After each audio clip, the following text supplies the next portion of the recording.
Изящный, подтянутый статный горец на белом коне. Никто не смог бы сказать, что ему за 70. Этому человеку рукоплескали во всех столицах мира. Пятикратный чемпион Советского Союза по джигитовке.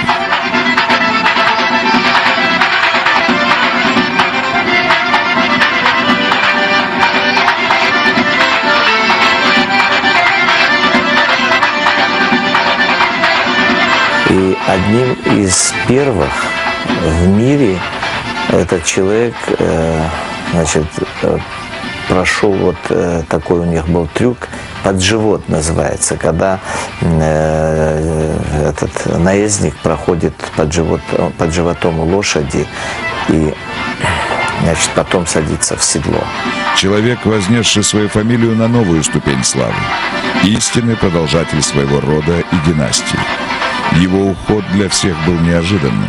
Никаких моментов таких, что видно было, что человек в возрасте чисто духовно и по его поведению вообще не было. Никто не ожидал того, что он так уйдет моментально. То есть никто не верил в то, что его не стало, потому что никаких предпосылок для этого не было. Как много всего он сделал за это время и сколько еще мог успеть сделать. Этого человека звали Ирбек Кантемиров.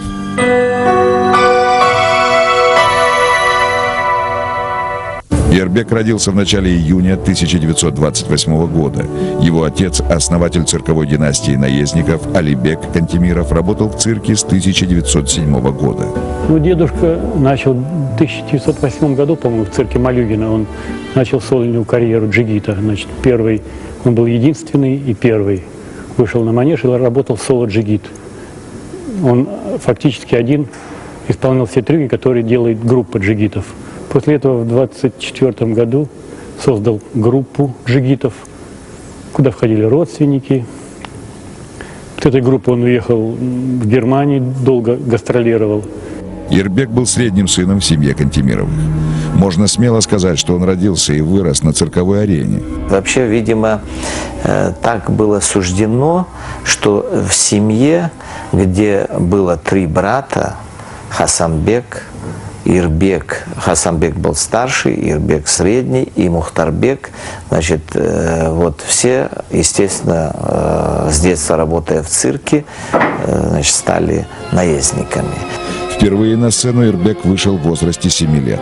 Старший сын Хасанбек заболел и не смог выйти на арену. Тогда отец выпустил на манеж среднего сына, который уже давно овладел всеми трюками своего брата. И Ирбек не подвел отца. С этого момента началась полноценная жизнь Ирбека Кантемирова в труппе. Ну, конечно, нас с детства воспитывали в традициях таких, кавказских традициях, и мы постоянно, ну, если дети растут в семье джигита, значит, они как-то должны этим заниматься тоже. Тут вольно или невольно захочешь, а гонять тебе будут все равно, даже не хочешь. Тем более нам это нравилось. Теперь наравне со всеми маленькому мальчику приходилось репетировать по 12 часов в день, давать вечером представления, а утром ходить в школу.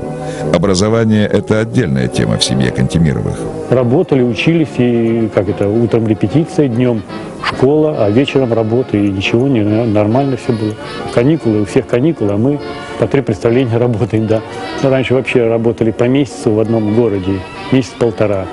То есть поработали, поучились в этой школе, поехали дальше в другой город, также то же самое. В общем-то, ну, привыкли с детства. Сестра моя тоже работала джигит, и нас 3 было, значит, она 54 школы посчитала за всю свою учебу. При переезде в другой город отец заставлял своих детей в тот же день идти в школу. Его можно было понять. Сам основатель династии с трудом окончил 2 класса начальной школы. Алибек знал цену знаниям, и дети не могли ослушаться отца. Такова жизнь артистов цирка. Но это та жизнь, без которой они уже себя не мыслили. И своему делу Ирбек Кантемиров останется верен до конца жизни. С 16 лет Ирбек Кантемиров начал заниматься конным спортом. Он был прекрасно сложен для джигита. Сухощав, небольшого роста, обладал отличной реакцией и всегда готов на рискованный эксперимент.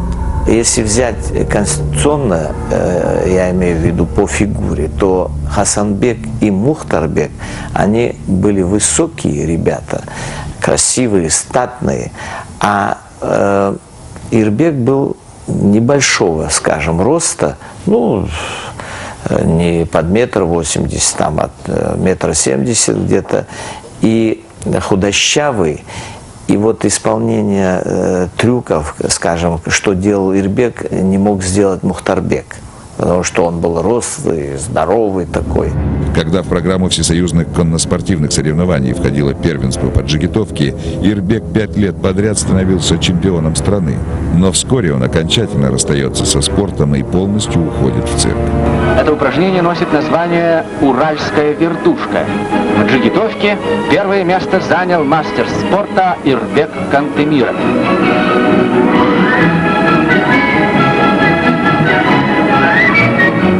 Групповая джигитовка.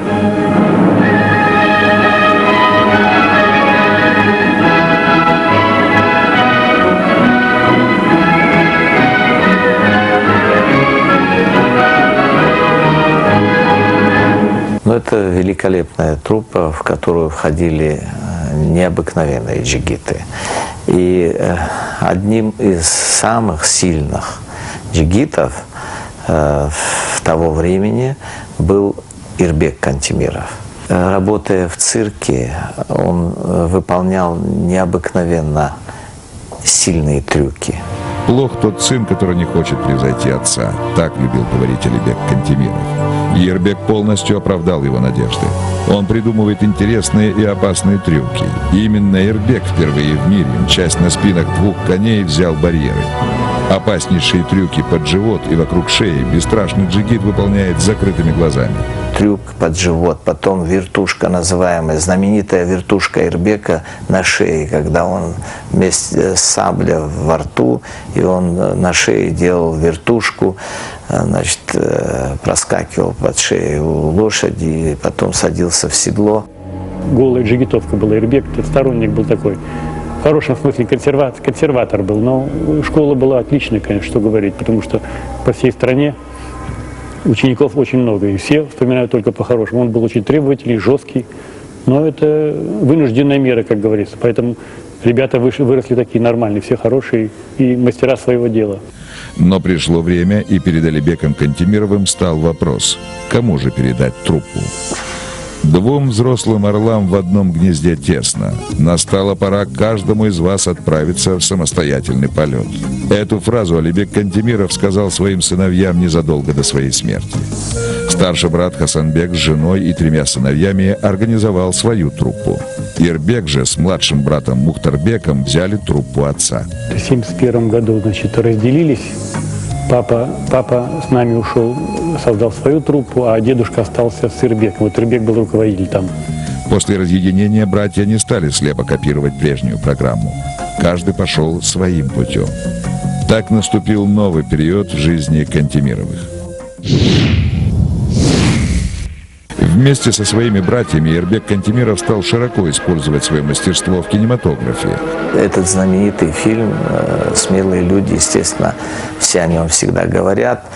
И очень много сил они вложили для того, чтобы там и кони работали, и люди красиво все делали. Фильм «Смелые люди» — это целое собрание великолепно исполненных трюков командой каскадеров во главе с Кантемировыми. Именно Ирбек дублировал в картине героя Сергея Гурзо, игравшего главную роль. На непревзойденном коне Буяне Ирбек проделывал немыслимые вещи. И во время исполнения трюков Ирбек так сдружился с конем, что после окончания съемок картины «Смелые люди» Буян остался в труппе Кантемировых. Еще необходимо учесть всю специфику кинематографа. Кантемирову приходилось выполнять все трюки по 3-4 раза, чтобы режиссеры выбрали самый лучший дубль. Также в фильме впервые был выполнен такой рискованный трюк, как падение лошади через голову вместе со всадником. Была специально разработана система падений на лошадях и исполнение трюков в кино. Группа под руководством Кантемировых разработала новую систему подсечки. Этот прием исключал угрозу жизни не только всаднику, но и лошади. В смете картины была предусмотрена гибель 7 лошадей, но ни одна не получила серьезных повреждений.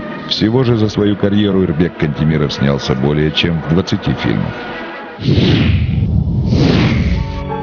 Со своей будущей супругой Ирбек Кантемиров познакомился, конечно же, в цирке. И вскоре она стала выходить на сцену вместе с мужем. Мама выступала в нашем номере, но она ездила на лошадях и танцевала. Когда отец работал в высшую школу, она с ним танцевала. Лихой осетин выезжал на арену и останавливался, словно вкопанный перед красавицей-горянкой. И осетинка уже плывет по украшенному ковру, а лихой всадник на лошади пританцовывает вместе с ней.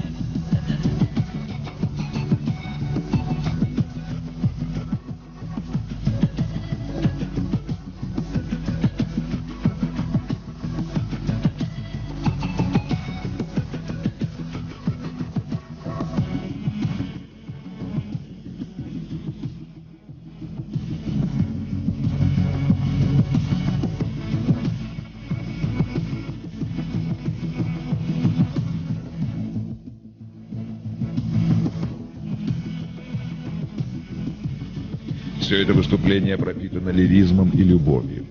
Ирбек и Недда Кантемировы блистательно исполняли лезгинку с лошадью, которая стала визитной карточкой труппы.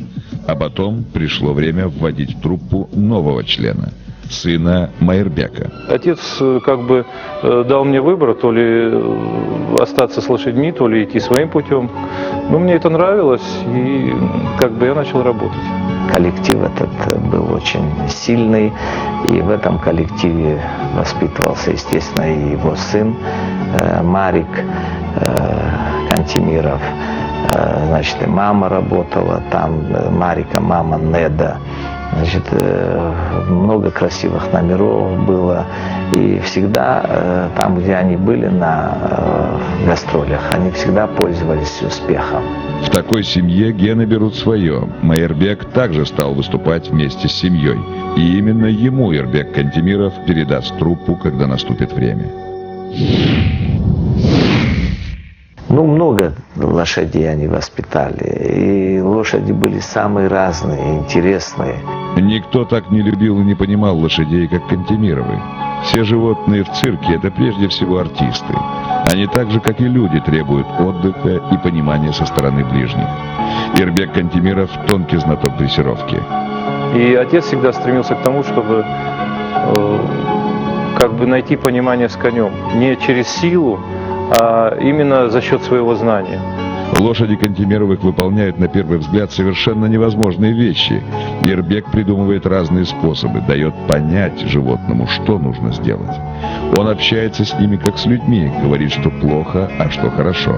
И, конечно, огромная любовь к лошадям. То есть отец мог сам не поесть, но лошадь у него всегда была сыта. И то же самое он требовал от всех партнеров и от меня также. Друг, с которым можно позаниматься, который на твои искренние чувства отвечает взаимностью. Когда речь идет о дружбе людской, то сомневаешься, бескорыстна ли она. А тут именно дружба, настоящая дружба. Так Ирбек Кантемиров отзывается о своих любимцах. Отец научил работать правильно, потому что с лошадьми самое сложное – это правильная работа, чтобы лошадь понимала всадника. Аплодисменты, признания и славу он всегда делил не только вместе с коллегами, но и вместе с лошадьми. И даже документальный фильм «Прощай, Асуан», посвященный памяти Ирбека Кантемирова, рассказывает об отношениях знаменитого осетинского джигита и его верного друга, коня Асуана. Это было в 1994 году в Германии. Отец передал мне труппу. Вот. Но когда я вернулся, я посчитал, что в наше время как бы зрелище должно быть более театрализовано, и как бы цирк уже должен перейти немножко на другую ступень. Когда пришло время, Ирбек Алибекович передал труппу своему сыну. Он сам продолжал выступать с верным жеребцом Асбестом. Но вскоре кличку коня поменяли на Асуан. Именно так звали предыдущего любимца Ирбека. Верный конь оставался предан своему хозяину до последних дней. И на пенсию они ушли вместе. В 1994 году, когда Ирбек оставил арену, он выкупил своего любимого коня у цирка. Как ты спал? Ты мой хороший, ну? Дай ножку дай. Нет, вот так, молодец. Доброе утро. Ты мой хороший. Посмотри, как стоит. Вот так. Ты мой хороший.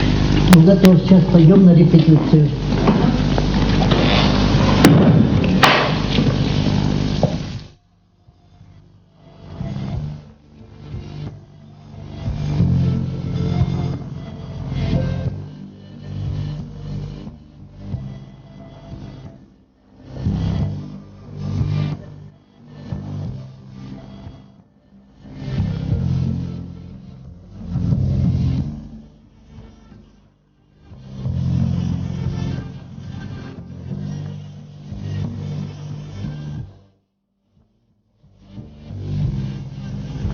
Каждое утро Асуан ждал прихода своего хозяина.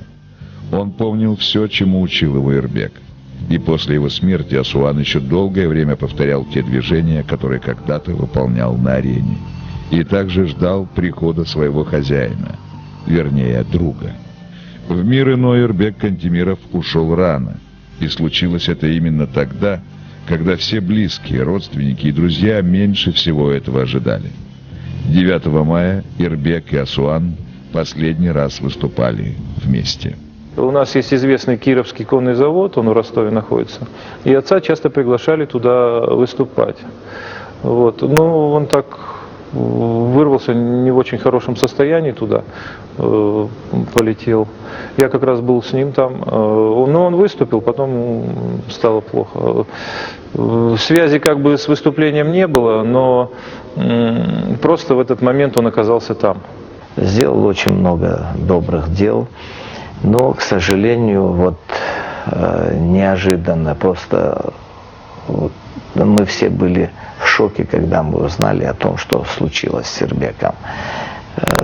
Прервала его, смерть прервала его деятельность и в диаспоре, и, естественно, и в цирке. Но время неумолимо движется вперед, и дело отца достойно продолжает его сын Майырбек. Он, как и завещал его дед, идет дальше, и выступления Кантемировых становятся еще более интересными и зрелищными. Он переплюнул все-таки, я так думаю. Он вышел как бы за границы вот этого всего. Как-то он раздвинул рамки вот этой джигитовки, и там создал целое представление, это просто интересно смотреть. Но Марик, конечно, пошел дальше, что говорить. Но это хорошо, это приятно, что сын должен превзойти, в принципе, своего отца. На то он и, значит, правильно воспитал, значит, правильно заложил знания в него. Можно не сомневаться, что Эрбек гордился бы своим сыном. Его земной путь длился чуть более 70 лет. До самого последнего момента Эрбек Кантемиров оставался всадником на белом коне. Он остался уникальным наездником, потому что ему было дано все. И конные трюки, и джигитовка, и спортивные элементы. То есть ничего невозможного для него не было. Приятно осознавать, что традиции продолжают жить, и труды Эрбека Кантемирова не останутся незамеченными. Они найдут свое продолжение в делах его детей и внуков. Однако время не стоит на месте, и Кантемировы продолжают удивлять нас своим неподражаемым мастерством.